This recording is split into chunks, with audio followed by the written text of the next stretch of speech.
Welcome into 104.5 WOKV, Jacksonville's News and Talk. It's a Sunday morning, and we are protecting military families with Chris Brochu. Shout out to our guy, Justin with Nova Productions. Casey Kurtz with you as well. If you miss any of the next hour, check it out on demand, WOKV.com. Chris Brochu, welcome into the program. Welcome into your radio debut. Can't wait to get this rolling with you. Tell the folks at home that are listening a little bit about you, a little bit what you do, and we'll continue on that with the next hour. Thanks, Casey. Good morning. I know that episode 1 is usually the syllabus week, so bear with me, but we're going to be covering a lot of topics on this show, all military focused all the time. We're going to be talking about legal areas that I represent military families with. We're going to be talking about some areas that I think the listeners will find interesting and areas that I don't do. And then we'll also bring on some companies that are military focused that give back to the community and also look out for our veteran service members and military families. Chris, tell the people that are listening, obviously for the first time, this is the debut episode, Protecting Military Families with Chris Brochu.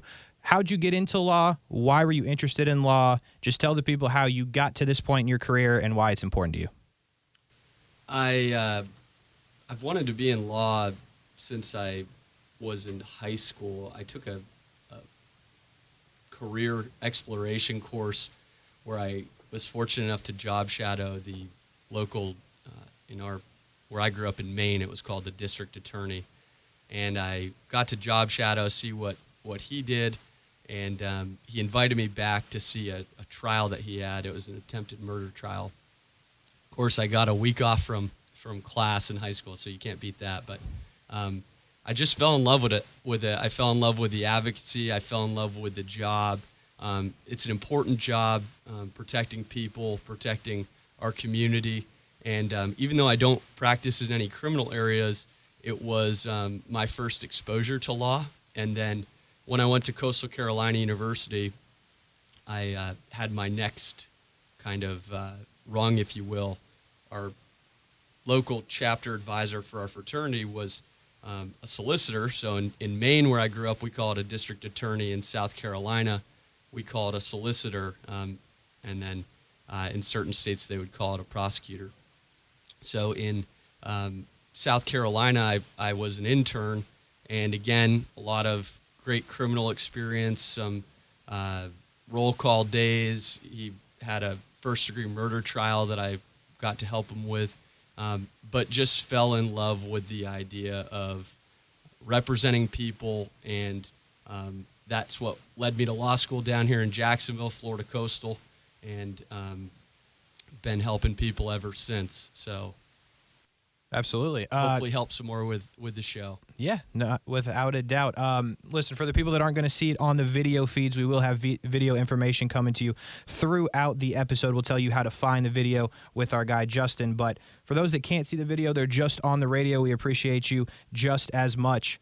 You're a young guy, man. I mean, you've taken your career pretty far early in your career. How have you gotten to this point, and how did you get to the point where protecting military families, military law, how has that become so important to you at such a young age? Well, I'm not that young. I just turned 30 2 months ago, so here we are. But it was really just by luck, and I really can thank my family for providing so much support to me. I've got some really great mentors as well, and I've had my own firm for going on 3 years now, and protecting military families has become, my day-to-day cause, if you will. I would say probably 80 to 85% of my clients include military families, service members, and veterans. I do represent injured people and consumers as well, but a lot of my practice areas involve military families. They wouldn't be laws that would apply to civilians. But it was kind of by chance. Obviously, I'm not military. My grandfather on my mom's side was in the Coast Guard. My grandfather on my dad's side was in the Navy. One of my dad's brothers did 20 years in the Navy. So I've been exposed to some of my family members that were in the military, but I didn't. I never served in the military, so I don't have that connection. But I had a client or two come to me with life insurance issues that involve service member group life insurance policies. So anybody that's in the military that's listening knows what SGLI is. So SGLI stands for Service Member Group Life Insurance. It's the life insurance offered by Department of Defense, and in your leave and earnings statement, you see $29 come out per month. You got $28 going to SGLI and $1 going to TSGLI. So I started representing military families that had their life insurance denied, or maybe it was a spouse that wasn't paid out when their loved one passed away, and the ex-spouse was. That's a scenario that we can get into. But that really evolved into what I do now, which is VA disability appeals, Military Lending Act, some of the military housing issues, along with, obviously, SGLI, VGLI, and TSGLI. So those are all the life insurance components to service members. So that's kind of how I got into it with representing military. And then, as everybody in the military knows, they are reluctant of lawyers and businesses. It's a really grassroots, word of mouth type business. So the more service members and military families you help, the more they're going to tell their family and friends, and that's how it evolved. That's how I ended up, becoming accredited by the VA and entering some of those other legal areas. So. Absolutely. It's great what you do. Let's stay there for a second. You talk about it's hard for military families to trust, like you were just saying. How did you build those relationships? You talk about how you continue to build them, but when you first got into it, I'm sure it was not an easy thing to do, building those relationships. How did you make it an easy thing for you to do and have people trust you with their incredibly important needs? It's a really good question. I would say the biggest way to earn trust is to win. But that's I should at least give a disclaimer. Prior results do not guarantee future results, but some success or helping a service member or veteran with benefits that they didn't know about, or a denial that they can't seem to get any progress with. And I've got a service member that I just I'm doing it pro bono for him. He just enlisted. He's going off to boot camp, and his housing complex won't let him out of his lease. That violates federal law. He's got an obligation. He's got orders from the military, and his housing complex doesn't have the right to keep him in to his lease agreement because, again, he's going off to boot camp. So it's issues like that service members and veterans experience that nobody wants to talk about, and those are the issues that we're going to talk about on this show. And what I really want to do is I want to arm military families with the knowledge to fight back, and by informing military families about these certain important areas that aren't talked about, right? Everybody knows about VA disability, VA appeals. That's what you hear all these veteran service organizations talking about. But there are other areas that matter too. And those are the areas that we're going to talk about: housing, lending, traumatic injuries, life insurance, delays and denials, and hopefully people will get something out of the show. Absolutely. And that show, Protecting Military Families with Chris Brochu, right here on 104.5 WOKV, Jacksonville's News and Talk. We've talked a little bit about how we want to execute this show, Chris, and I'm very excited to hear about the guests that you plan on having on. You told me a little bit about it. You just talked about all the areas that you're going to try to help people protect their assets, win cases that they need to win. You have a lot of guests. Tell us a little bit about some of those guests you plan to have come on the program, what they can bring and what they do, and help the knowledge to be spread. Absolutely. There are so many private areas that I do that would include a military family, life insurance, interpleader, personal injury, wrongful death. Those areas I'm happy to speak with you about, consumer class action, you've got a company that's trying to rip off or scam a veteran. We want to hear about it. We want to we want to help fight back. The biggest thing is that you've got to let someone know when a company is doing something unlawful, because there are a lot of great companies out there that help a lot of people, but there are a lot of companies that that don't do good for people. So some of my co-hosts that I'm going to have on the show with Casey and I are going to include other attorneys and other people in our community that help fight back against some of these more abusive and predatory companies. So we're going to have speakers on here that are going to talk about military medical misdiagnosis. So one of the cases is the attorney that represented, it was a case out of Vermont. He's a friend of mine. He's up in New York. He does military medical malpractice, and he's also going to be on the show. We're going to talk about a bill that's coming up. It's been passed by the House. It's the Honoring Our Pact Act, and we're going to see if the portion of that bill that includes Camp Lejeune water exposure, that's the toxic water, right, from the late 50s to into the 80s, the fuel supply leaking into the water supply, harming military families, harming civilians, harming veterans as they age. We're going to talk about that, how you can reach out to your local congressman and do something about it.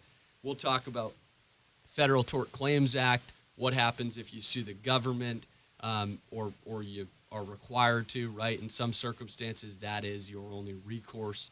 We're going to talk about some of the 3M litigation going on.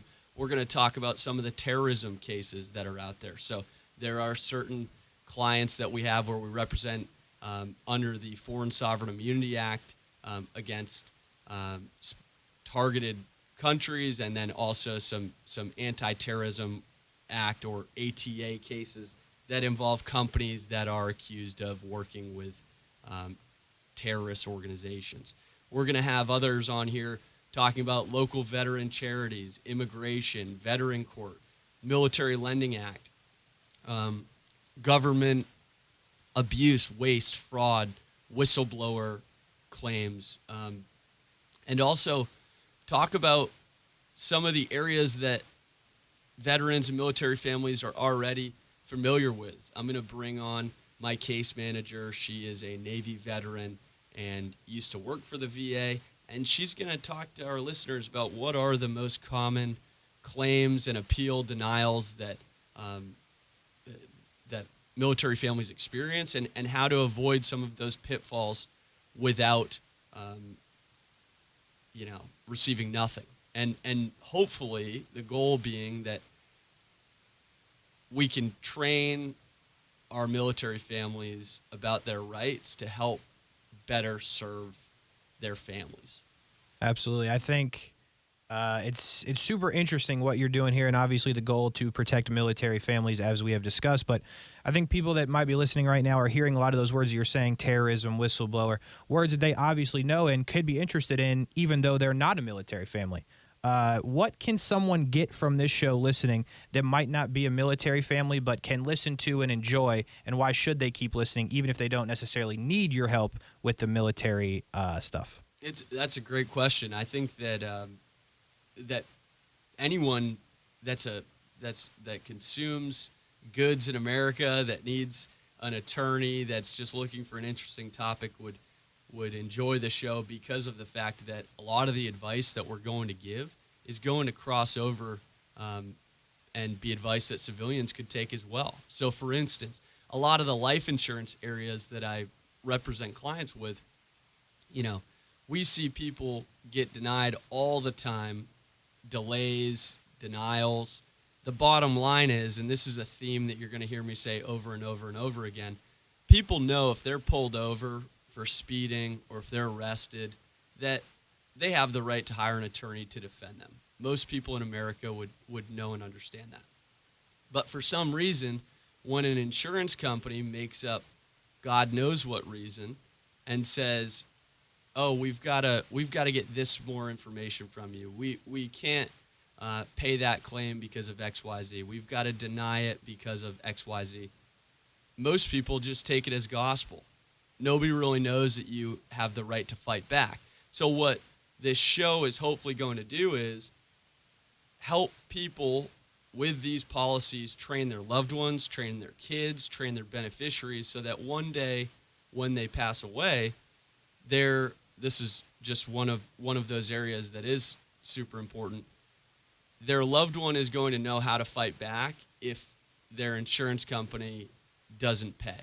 Because these consumers, civilians, military families, pay premiums all their life to this company.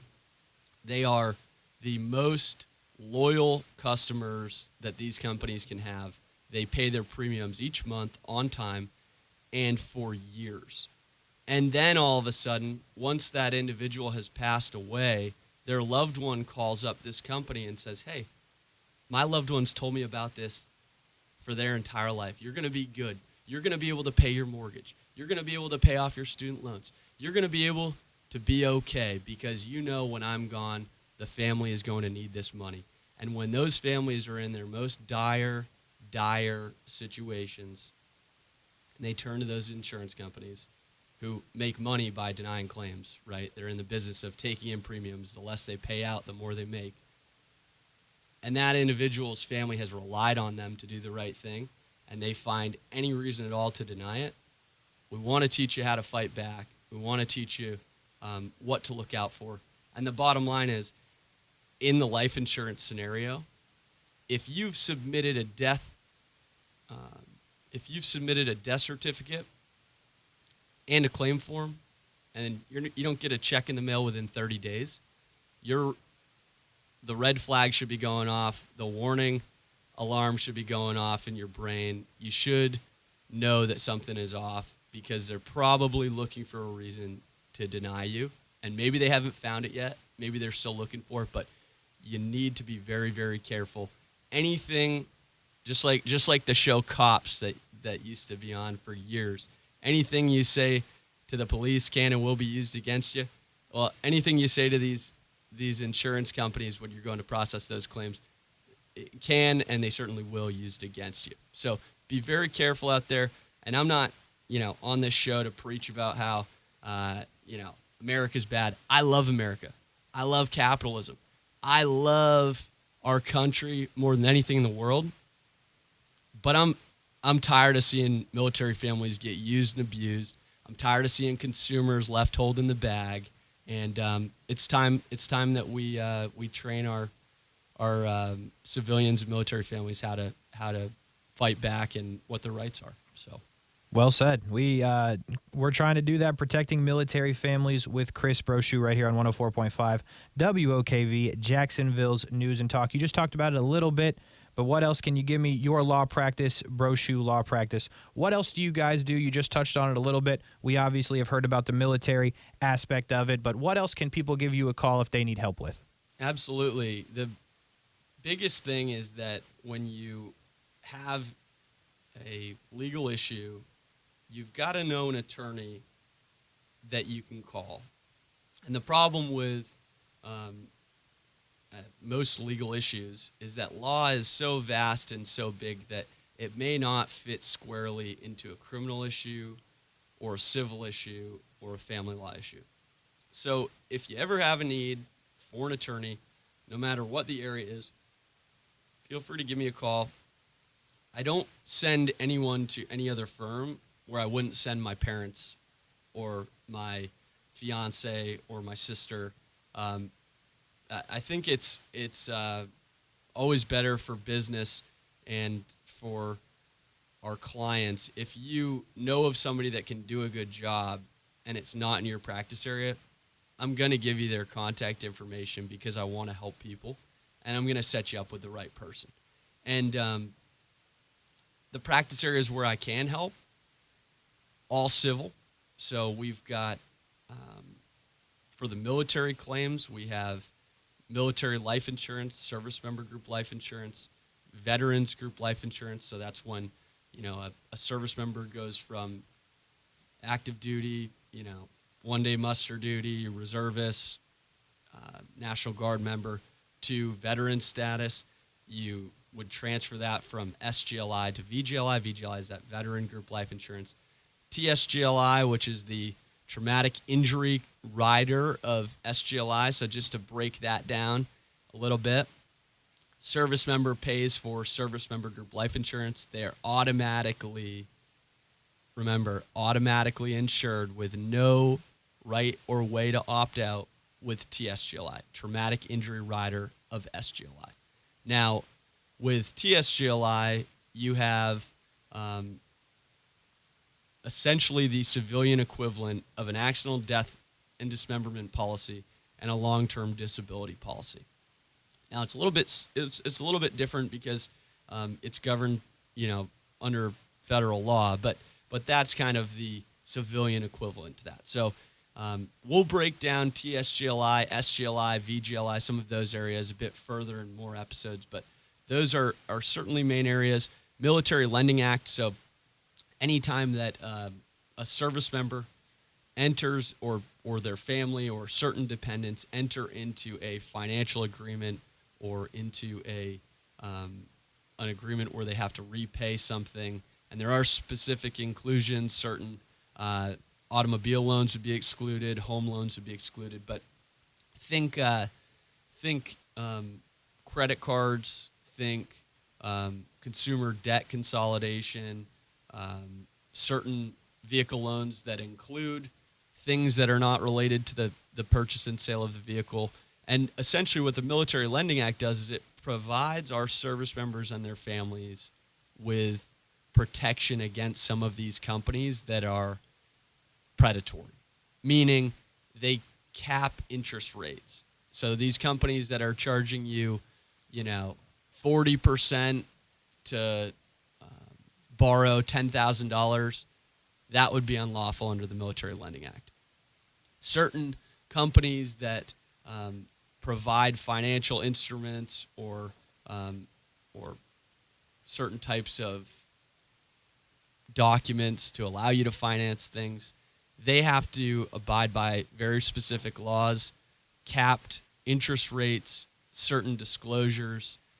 And again, this part only applies to service members and military families, not veterans. But those service members, if they find that a company is ripping them off, they have a private right of action. We'll talk about that on another show as well. And then we'll get into some of the housing.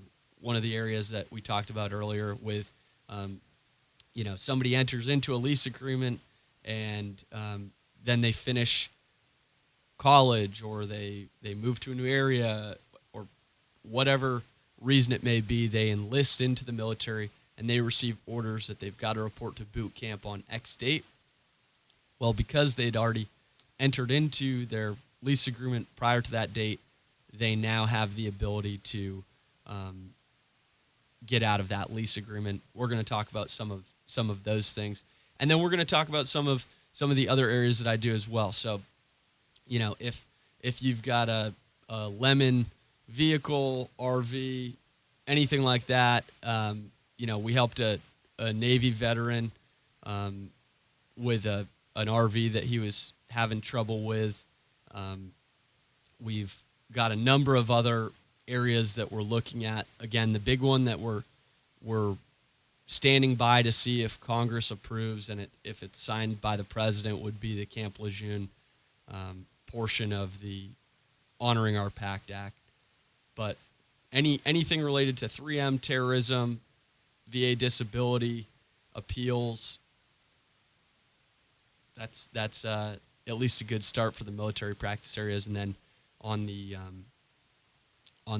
general consumer and injured persons type topics, personal injury, wrongful death, and any life insurance type claims, any federal employee group life insurance, that's FEGLI claims, and interpleader.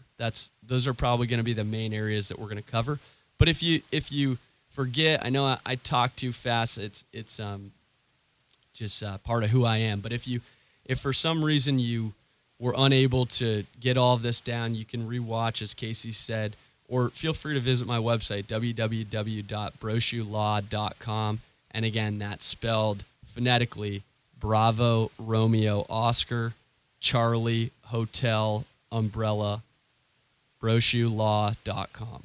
Perfect. Absolutely. You can go get that information on the website as well. Listen back, WOKV.com. We're going to hit our first break of the day. When we come back, we're going to talk about a little bit about the VA. You mentioned it earlier. I got more details I want to ask you about how you work with the VA. Stick with us. We are protecting military families with Chris Brochu right here on 104.5 Jacksonville's News and Talk. We'll be right back.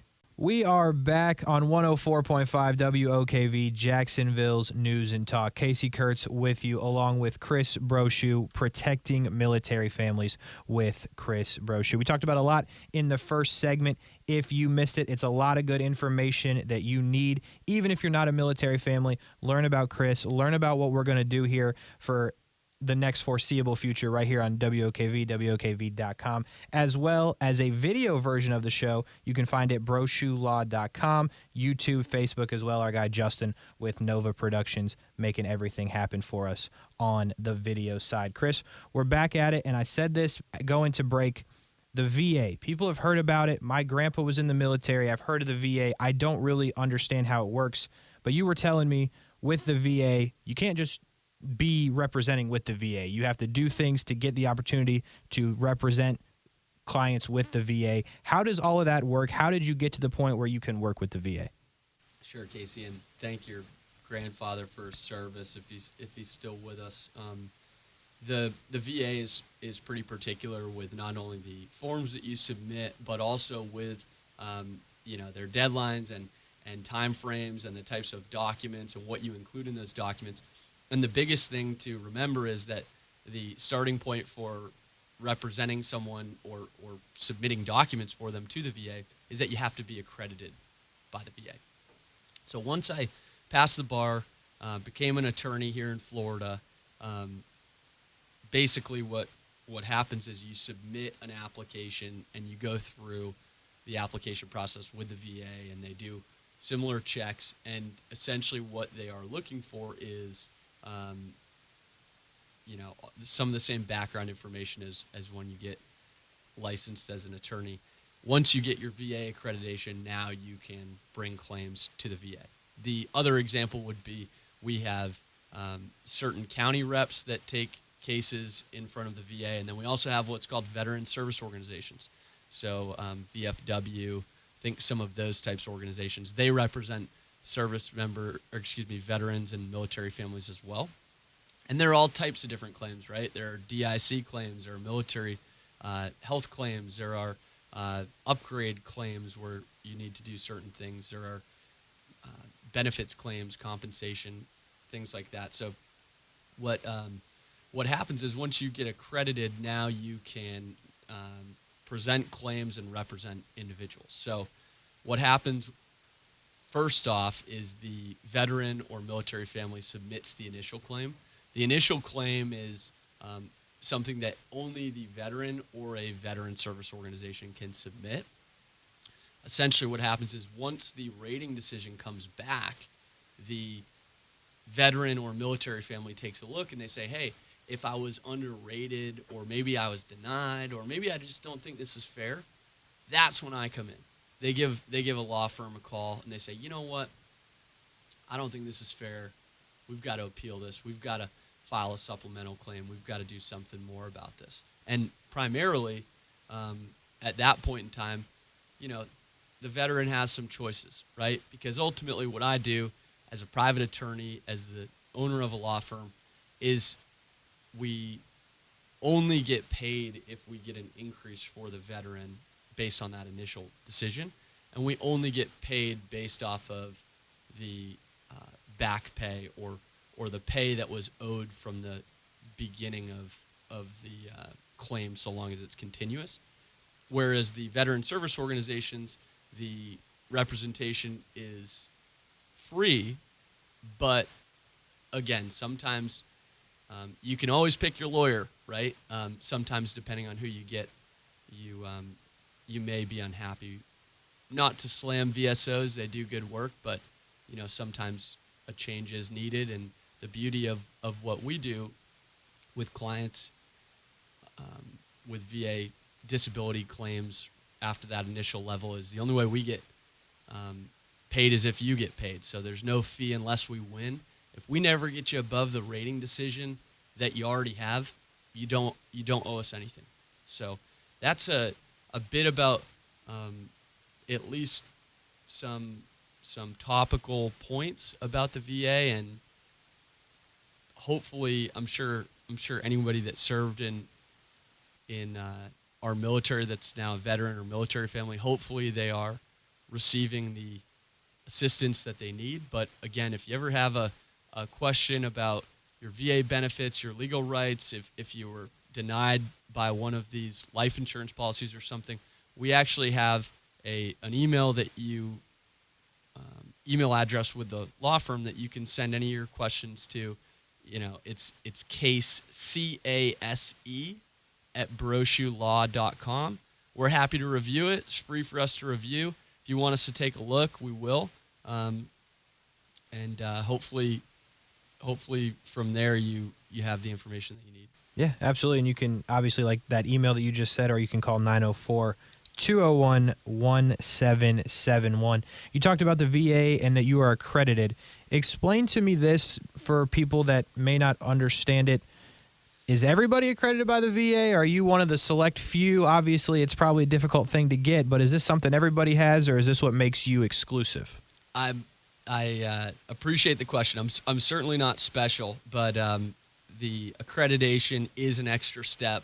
So even a licensed attorney would have to submit for accreditation to the VA, and part of that accreditation is making sure that you understand. I mean, there are codes and federal regulations that are highly complex.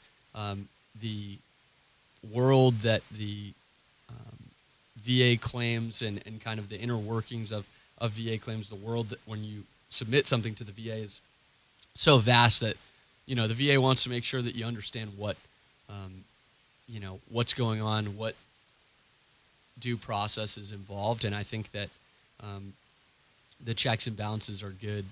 The only thing that I wish attorneys had the ability to do, because I think that it would truly give the veteran and the military family their own choice, is to allow for attorneys to represent veterans and military families at the initial phase. Because right now, our hands are tied. We get somebody in that hasn't submitted a claim before. Here are the resources you need to submit your claim. If you receive a rating decision or you're unsatisfied or unhappy with what you receive, give us a call. But that's all we can do at this stage. They're either left on their own, or they can call a VSO or something like that. So. Absolutely. Obviously, the VA dealing with military families, which is what you are trying to protect here on 104.5 WOKV, Jacksonville's News and Talk. This is an interesting one, not just for military families, but for everybody in general. We'll start with military families, though. How do they pay you? How does this work? I mean, obviously, you have said it. You win, you get paid, obviously. But is that how? Explain to someone who's out there right now, potentially a military family that needs assistance, your assistance. How will that work financially for them? Sure, absolutely. And I think this is the learning curve with law, is that the old school way of doing it is give me money up front, provide me with money, we'll get you started on a retainer agreement. That's not how I operate. That's not how my firm operates. We represent individuals, consumers, military families, veterans, injured people. It's all on a contingency fee basis. And essentially the easiest way to say that is the only way we get paid is if you get paid. No fee unless we win. There are costs involved above and beyond, but we'll advance that on behalf of our clients. And again, if we don't get the denial overturned, if we lose, if the rating is never increased, any scenario where our client doesn't win, then we would eat the fee or eat the cost rather, and you don't owe us anything. And the old school way of law, and this is why I think we need to let people know that there are attorneys out there where you're not going to have to pay up front, because one of my biggest complaints about law is I don't like that old school way of law, right? There are attorneys out there that will charge you up front, win, lose, or draw, they get paid. They're going home. They're never going to feel the impact of losing if you operate that way. Whereas me and my firm, I mean, our interests are aligned with the client, because the only way we win is if the client wins. And the only way we get paid is if the client pays. There's no fee unless we win. So I think that is the distinction. And a lot of people see the billboards here in Florida, right? You see all the auto accident billboards. So they know some of the personal injury topics, but as far as military benefits claims and military law claims, it may not be something they're aware of. Sure.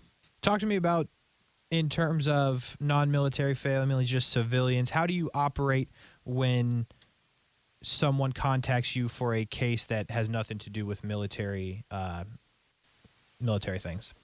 Absolutely. That's another good thing that I'm happy to discuss, because, let's say you had a life insurance claim denied for material misrepresentation, or maybe your loved one told you for the longest time that there's a policy out there, you're the beneficiary of it, it's going to help you, you're going to be all set. You submit all your information, and the insurance company says, Casey, I'm really sorry, but you're actually not the beneficiary of this policy. It's actually name a person, relative or not, and you say, well, that's weird, my loved one always told me about this, right? You still have a right to investigate it, and the insurance company will allow you to investigate that claim if you have an attorney. They'll give you 30 days. Well, if you can present a legal argument, we'll give you 30 days to do it. So if an insurance company delays a claim, again, if you submit your death certificate and your claim form and you don't receive a check in the mail for a life insurance policy within 30 days, sirens should be going off. You should know, wow, this isn't good. I may need to call an attorney. They may need to try to sort this out, because, again, anything the insurance company can get, whether the law entitles them to it or not, they're gonna try to use against you. They make money off denying claims. If, same thing, life insurance policy, let's say that claim is denied, the law in the state of Florida, and most states have this, the statute of limitations, right? So you only have a certain number of years to file a claim, or your claim could be barred. So once the insurance company sends you that denial, well, at that point in time, you're on notice that they're not going to pay. You may need to call an attorney, because if you wait too long, if you wait years and years and years, and then you decide that you're going to do something about it, the insurance company is going to use that statute of limitations defense. They're going to say, you should have brought this earlier. Florida law requires you to bring it earlier. But let's say that the insurance company hasn't paid out the policy yet. The policy is basically, and the money is sitting with the insurance company. If you're not the named beneficiary, as long as you don't have some frivolous claim, right? I'm not making a claim against Casey's family, who I have no connection to. I'm doing it with a loved one that I know. I was a beneficiary of the policy before. They always told me that I would get that. Those are the ones that you want to look out for, and we'll expand on that some more in other episodes. But primarily, any of those life insurance areas, whether it be federal employee group life insurance, SGLI, VGLI, whether it be a private life insurance, term, universal, accidental death and dismemberment, any time that you have any of those claims and you have one of those three issues that I just provided, we take all of those on a contingency fee basis. So the client calls up, we're going to speak with them, we're going to ask them for some documents. We want to review what the insurance company sent.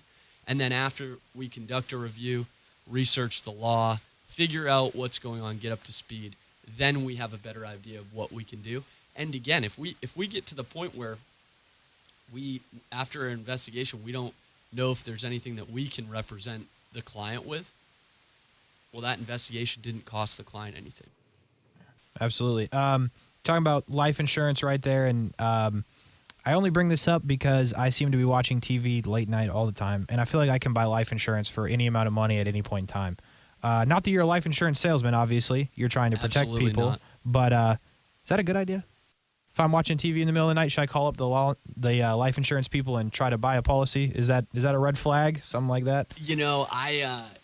I'm not licensed to sell insurance, and I wouldn't be able to recommend any products that involve life insurance. But what I will tell you is, when you call that company and they send an agent out, or when somebody comes knocking at your door selling life insurance to you, and they're sitting in your living room, and we've got plenty of clients with this story, and the client comes out of the bedroom with a handful of prescriptions and throws them on the table, and they're going through the life insurance application, and the agent says, "Don't worry, you aren't going to need that information. Don't worry, we don't need to include that. Don't worry." If they have a question, they'll come back, or they'll deny the application, or one of those scenarios. Those are all red flags, because any information that you're providing based off of the question on the application should be included.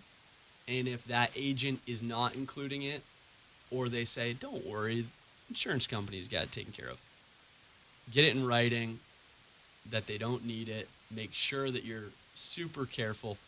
And again, there are plenty of insurance companies out there that sell these products. We're not saying that they're bad. They fit families' needs depending on the scenario. But we're asking you to be careful about it. And at the very least, train your loved ones and beneficiaries about it, because ultimately you're paying premiums. They're going to be the ones that have to work with this company at the end of the day. Right. So if they've never bought life insurance and they're not up to speed with your policy, they're not going to know the right questions to ask. They're not going to know how to protect themselves and what they should or should not be doing, and their rights. So I think that's really, really important. So whether or not you're up, I'd probably advise you to stay up, late night watching golf. But if if you're looking for life insurance products, just make sure you do your due diligence. Absolutely. That is the voice of Chris Brochu. We are on 104.5 WOKV, Jacksonville's News and Talk, on a Sunday morning, talking about military, protecting military families. That's what Chris does. But Chris, let me ask you this. You're in the office, 904-201-1771. The phone rings. Probably a lot, right? What is the most often thing that you hear when you pick up the phone at work? Any given day, you hear it every day, you hear it multiple times a week. What is something that people are always calling about? The question that I receive time and time again, other than how do you work, right? How much money do we owe? Which again, we covered earlier. No fee unless we win. We're not going to ask you for any money up front. And I would recommend, if you have any scenario where an attorney requires money up front, call around, get a second opinion. I actually I think that's great. Find an attorney that fits you, fits your needs. But one of the biggest things that I hear time and time again is, what recourse do I have? What are my legal rights? Most people would know that if you were in an automobile accident that you weren't at fault for, that you could get your bumper fixed.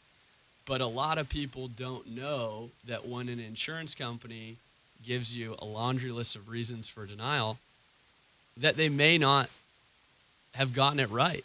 They may not have the ironclad legal reasoning that you think they do. So at the very least, you call one of these attorneys that doesn't charge you up front. They review it, they investigate it.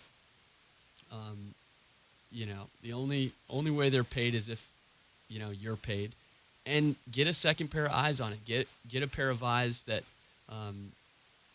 see these types of denials day in and day out.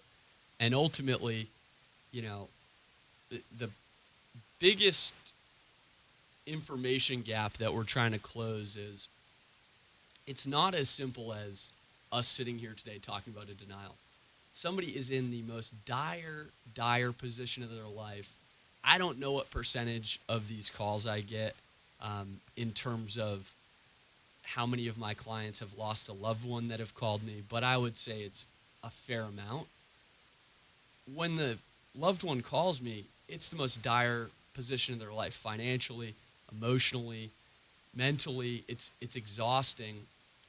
They don't necessarily know at that moment the right questions to ask, and that's how an attorney can assist them, because again, there are so many things going on in their life, taking care of their family, taking care of their finances, that sure, if everybody had a calm moment to talk about a delay or a denial, most people would be able to process that. But when you're in such a tough situation, it's just sometimes nice to have a second pair of eyes. So that's what we do, and at the very least, just recommend what the client can do to investigate further or help themselves. Absolutely. And Chris, only the first episode. We got a long way to go. You've talked about it. We got a lot of guests. We got a lot of information coming at you. If you missed any of this episode, on demand, WOKV.com, on your website, brochulaw.com, YouTube, Facebook as well. We got a video version of the show. You can see us sitting here having this conversation. Thanks to our guy, Justin, Nova Productions. You can find all of that information on Chris's website. If you need his help, give him a call, 904-201-1771, or you can email him, case, C-A-S-E, at brochulaw.com. We will talk to you every Sunday morning, 6:30 to 7:30, right here on WOKV 104.5, Jacksonville's News and Talk. Chris, we got a long way to go. I've enjoyed this first episode. Hope you've enjoyed it. Give the people just a quick minute teaser on what we can expect going forward for the rest of the month. Absolutely. So, as I'm sure you all can tell, this is episode 1. We're ironing out the kinks. We're getting on the same page. Casey and I, we're trying to deliver the best show possible. So the next few episodes, we're going to be talking about some of the areas in more depth, talking about a few of the cases that I've worked, and hopefully provide some more information till we both get a feel for the type of legal areas that you all are asking about or find interesting. And then what we'll do is, after those first few episodes, we'll get into some of those speakers. We'll have different topics, and again, we'll have some live shows. You can ask your questions. We want it to be as interactive as possible. We want you to listen in every week to learn about your legal rights and benefits to protect your military family. Absolutely. If you need him during the week until next Sunday, get at him, 904-201-1771, brochulaw.com. If you need me, don't know why you would, ESPN 690, WOKV AM. We'll be on from 3 to 7 every day. Until next Sunday, we'll talk to you then. Check out the website. Call him if you need him. We are protecting military families with Chris Brochu. We'll talk to you next week.